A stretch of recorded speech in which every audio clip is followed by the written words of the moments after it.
Hello everyone, welcome back to Physics Phantom. आज मैं आपको DRDO, CHSL जैसे एग्ज़ाम्स के लिए साइंस के कुछ बहुत ज़्यादा इम्पॉर्टेंट क्वेश्चंस बताऊंगी। और ये जो क्वेश्चंस हैं ये एग्ज़ाम में रिपीटेड हैं, मतलब कई बार एग्ज़ाम्स में ऐसे क्वेश्चंस पूछे जाते हैं। सो ये क्वेश्चंस मैंने प्रीवियस ईयर के पेपर से ही लिए हैं और मेरी रिक्वेस्ट है कि इन क्वेश्चंस के आंसर्स को आप लोग अपने पास नोट करिए, प्रैक्टिस करिएगा इनकी, जिससे कि आपको एग्ज़ाम में काफ़ी ज़्यादा हेल्प मिलेगी। और ये जो क्वेश्चंस हैं इसमें फ़िज़िक्स, केमिस्ट्री और बायो तीनों मिक्स्ड हैं, तो ऐसा कुछ नहीं है कि आपको एक पर्टिकुलर सब्जेक्ट के दे रही हूँ। यहाँ पे मैं ओवरऑल तीनों सब्जेक्ट के मिक्स क्वेश्चंस आपको दे रही हूँ। सो क्वेश्चन स्टार्ट करते हैं। देखिए, फर्स्ट क्वेश्चन है, बल एवं विस्थापन दोनों सदिश हैं, तो कार्य जो बल एवं विस्थापन का गुणनफल है। देखिए, हमें फर्स्ट क्वेश्चन में स्टेटमेंट क्या कहते हैं कि बल और जो विस्थापन है, मतलब फोर्स और जो डिस्प्लेसमेंट है, दोनों सदिश राशि हैं।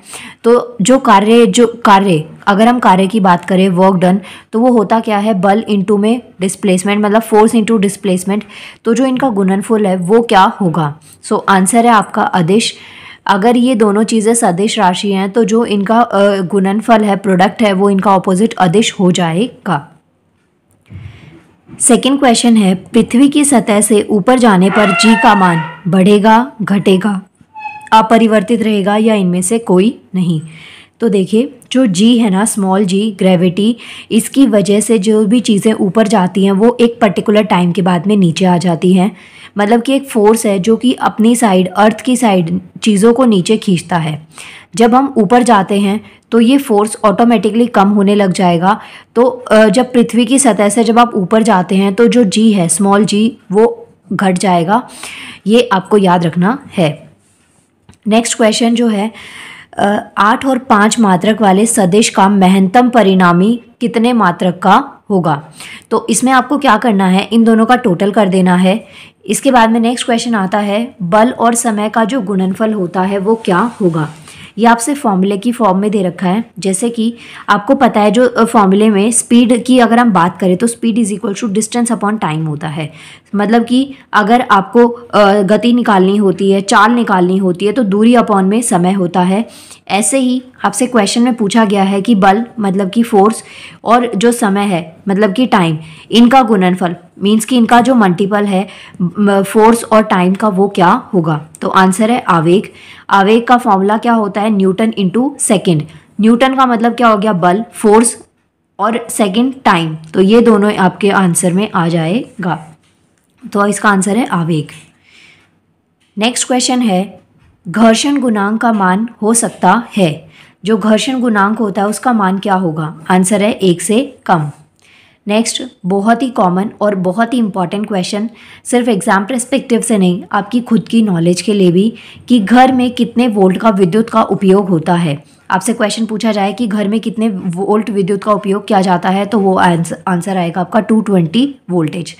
इतने वोल्टेज की सप्लाई जो है वो डोमेस्टिक, घरेलू परिपथ में होती है। इसके बाद में नेक्स्ट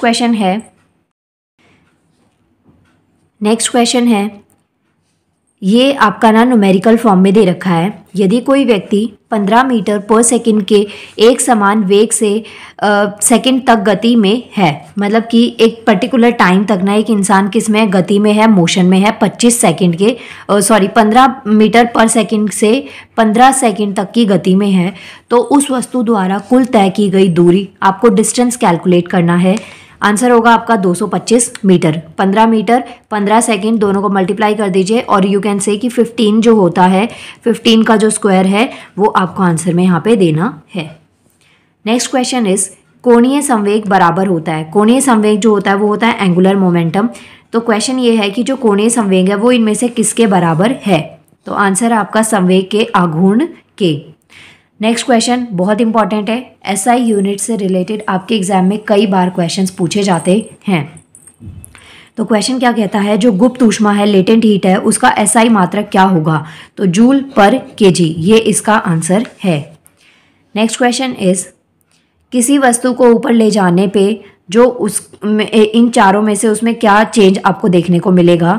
तो जब हम किसी वस्तु को ऊपर ले जाएंगे तो उसमें जो जी है, स्मॉल जी, वो क्या होता जाएगा, कम हो जाएगा, और इस वजह से जो उसकी स्थिज ऊर्जा होती है वो क्या हो जाएगी, बढ़ जाएगी। नेक्स्ट, दर्पण के लिए निम्न में से कौन सा सही है। दर्पण मतलब कि मिरर में आपके पास में फॉर्मूलेस आते हैं, तो वहाँ पे पूछा गया है कि उससे रिलेटेड कौन सा एक जो स्टेटमेंट है वो इन चारों में से सही है। सो आंसर में आएगा आपका R is equal to F. F जो है वो है हमारी फोकल लेंथ, ये आपको याद रखना है। नेक्स्ट, जो रदरफोर्ड का परमाणु सिद्धांत है वो किससे संबंधित है। क्वेश्चन आपसे ये पूछा गया है कि जो रदरफोर्ड के परमाणु सिद्धांत है वो किससे संबंधित है। सो आंसर हो गया अल्फा कण से। जो अल्फा पार्टिकल्स हैं, अल्फा कण जो आपने पढ़े होंगे कि रदरफोर्ड ने गोल्ड फॉइल का यूज़ किया था, उसमें से अल्फा पार्टिकल्स को पास किया था और जो गोल्ड की बहुत थिन लेयर उन्होंने ली थी। सो जो रदरफोर्ड का परमाणु सिद्धांत है वो इनमें से किससे रिलेटेड है, अल्फा कणों से। नेक्स्ट क्वेश्चन इज, स्विच कहाँ लगाया जाता है।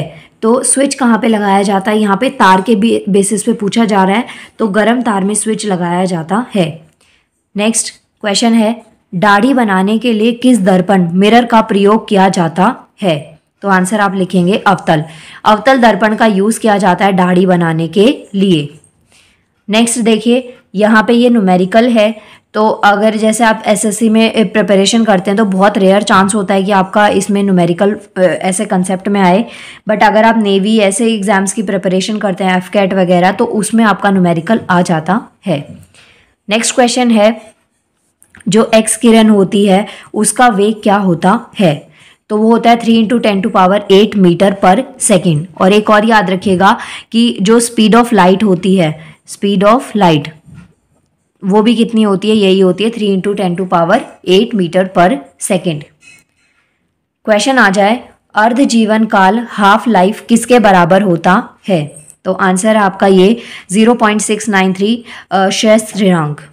नेक्स्ट क्वेश्चन, यूनिट्स आपसे कई बार ऐसे पूछी जाती हैं कि 1 किलो आर दे रखा है तो ये कितने के बराबर है। तो इसकी वैल्यू जो है वो ये आपको याद रखना है, हर्ट्स में है। देखिए 36 × 10⁵ जूल के, और जूल में हम किसको कैलकुलेट करते हैं, एनर्जी को कैलकुलेट करते हैं, या वर्क डन को जूल्स में ही काउंट किया जाता है। सो ये कुछ क्वेश्चंस थे आपके एग्जाम पर्सपेक्टिव से जो काफ़ी मुझे इंपॉर्टेंट लगे, और रिपीटेड क्वेश्चंस थे जो मैंने आपको करवाए।